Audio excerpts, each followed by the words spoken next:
Hello dears, welcome back to Xylem learning. മക്കളെ, Rima miss ആണ്. നമ്മുടെ 5ാം ക്ലാസ്സിന്റെ സെക്കൻഡ് ചാപ്റ്റർ ആണ് ഫുഡ് ആൻഡ് ഹ്യൂമൻ, ഭക്ഷണവും മനുഷ്യരും. അപ്പൊ ഈ ഒരു ചാപ്റ്ററിൽ എങ്ങനെയായിരുന്നു ഏർലി ഹ്യൂമൻസ് തീ കണ്ടുപിടിച്ചിട്ടുണ്ടായിരുന്നത്, തീ കണ്ടുപിടിക്കുന്നതിന് മുമ്പും ശേഷവും അവരുടെ ലൈഫ് എങ്ങനെയൊക്കെ എന്തൊക്കെ മാറ്റങ്ങളാണ് വന്നിട്ടുണ്ടായിരുന്നത്, ഇതൊക്കെ ഇമ്പോർട്ടന്റ് ആയിട്ട് നിങ്ങൾ പഠിക്കേണ്ട ഒന്നാണ്. അപ്പൊ അതിനു മുമ്പ് എന്റെ മക്കളെ, ഇപ്പൊ നമുക്ക് മൺസൂൺ ഓഫർ ഉണ്ട്. ഇപ്പൊ ജോയിൻ ചെയ്ത് കഴിഞ്ഞാൽ 10% എന്താണ് ഓഫറിൽ നിങ്ങൾക്ക് നമ്മുടെ പ്രതി ബാച്ച് പർച്ചേസ് ചെയ്യാവുന്നതാണ്. നമുക്ക് എല്ലാ കാര്യങ്ങളും സെറ്റ് ആക്കി പഠിക്കാൻ വേണ്ടി പറ്റൂട്ടോ. അപ്പൊ ഇത് നോക്കിക്കോ, എങ്ങനെയാണ് മനുഷ്യർ തീ കണ്ടുപിടിച്ചിട്ടുണ്ടായിരുന്നത്?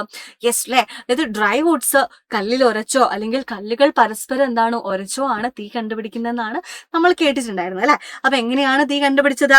Yes, they learn that fire could be made by rubbing dry woods against rocks അല്ലെ. അതായത് ഡ്രൈ വുഡ്സ് ഉണക്ക മരങ്ങൾ കല്ലിൽ ഉരച്ചോ, അതുപോലെ റബ്ബിംഗ് സ്റ്റോൺസ് അല്ലെ, അതായത് കല്ലുകൾ എന്താണ് കൂട്ടിമുട്ടിച്ചോ ആണ് എന്ത് തീ ഉണ്ടാക്കുന്നതെന്ന് അവര് മനസ്സിലാക്കി. ഓക്കെ, തീ എങ്ങനെ ഉണ്ടാക്കിയത്?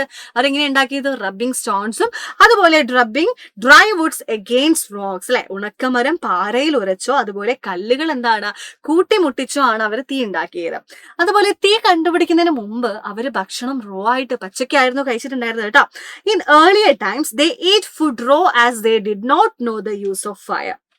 ആദ്യകാലങ്ങളില് തീയുടെ ഉപയോഗം അറിയാത്തത് കൊണ്ട് എന്താണ് അവര് ലഭ്യമായ വസ്തുക്കളൊക്കെ പച്ചയ്ക്ക് റോ ആയിട്ടായിരുന്നു കഴിച്ചിട്ടുണ്ടായിരുന്നത്. Learn to use the fire അല്ലെ, അതായത് എന്താണ് അവര് തീ കണ്ടുപിടിച്ചു, തീ ഉപയോഗിക്കാൻ പഠിച്ചു. അതിനുശേഷം എന്ത് ചെയ്തു? They started cook and eat. അവര് ഭക്ഷണം എന്താണ് വേവിച്ച് കഴിക്കാൻ തുടങ്ങി. പിക്ചർ നോക്കിക്കേ, ആദ്യത്തെ പിക്ചറിൽ നമുക്ക് കാണാൻ പറ്റും അവര് മാംസമൊക്കെ എന്താണ് പച്ചയ്ക്ക് റോ ആയിട്ട് കഴിച്ചു. രണ്ടാമത്തെ പിക്ചറിൽ എന്താണ് അവരത് കുക്ക് ചെയ്ത് കഴിക്കുന്നതാണ് നമുക്ക് കാണാൻ പറ്റുന്നത്. അപ്പൊ നോക്കിക്കോ, ഇവര് ആദ്യമായിട്ട് കഴിച്ച കുക്കഡ് ഫുഡ്, വേവിച്ച ഭക്ഷണം ഏതായിരുന്നു എന്നറിയോ? കാട്ടുതീയിൽപ്പെട്ട് വെന്ത് മരിച്ച മൃഗങ്ങളുടെ മാംസമായിരുന്നു. The first cooked food they eat they properly the meat of dead animals in wild fire. കാട്ടുതീയിൽപ്പെട്ട് ചത്ത മൃഗങ്ങളുടെ വെന്ത മാംസമായിരുന്നു അവർ ആദ്യമായിട്ട് കഴിച്ച ഈ കുക്കഡ് വേവിച്ച ഭക്ഷണം എന്ന് പറയുന്നത്.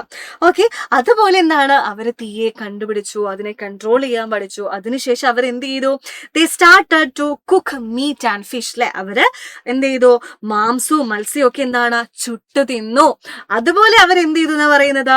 then they began to roast eat എന്നാണ്. അവരെന്ത് റോസ്റ്റ് ചെയ്തു അല്ലെ, roast and eat Roots and tubers. പിന്നീട് അവര് വേരുകളും കിഴങ്ങുകളും ഒക്കെ എന്താണ് ചുട്ടു തിന്നു തുടങ്ങി.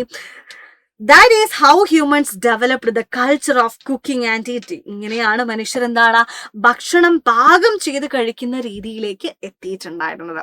അപ്പൊ ഇങ്ങനെയാണ് തീ കണ്ടുപിടിച്ചത്. തീ കണ്ടുപിടിക്കുന്നതിന് മുമ്പ് അവരെങ്ങനെയാ ചെയ്തിരുന്നത്? ഭക്ഷണം റോ ആയിട്ട് കഴിച്ചു. അതിനുശേഷം എന്താണ് അവര് കുക്ക് ചെയ്യാൻ തുടങ്ങി, റോസ്റ്റ് ചെയ്യാൻ തുടങ്ങി അല്ലെ. അതുപോലെ കാട്ടുതീയിൽപ്പെട്ട് വെന്ത് മരിച്ച മൃഗങ്ങളുടെ മാംസമായിരുന്നു അവർ ആദ്യമായിട്ട് കഴിച്ച എന്താണ് വേവിച്ച ഭക്ഷണം എന്ന് പറയുന്നത്. അപ്പൊ ഇത് ഇമ്പോർട്ടന്റ് ആയിട്ടുള്ള ഒരു കാര്യമാണ് കേട്ടോ.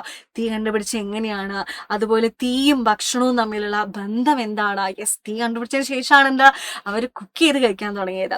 അപ്പൊ ആരും മറക്കണ്ട, ഇപ്പൊ നിങ്ങൾ എന്താണ് നമ്മുടെ ബാച്ചിലേക്ക് ജോയിൻ ചെയ്ത് കഴിഞ്ഞാൽ നിങ്ങൾക്ക് 10% ഓഫിൽ നമ്മുടെ ബാച്ച് നിങ്ങൾക്ക് പർച്ചേസ് ചെയ്യാം.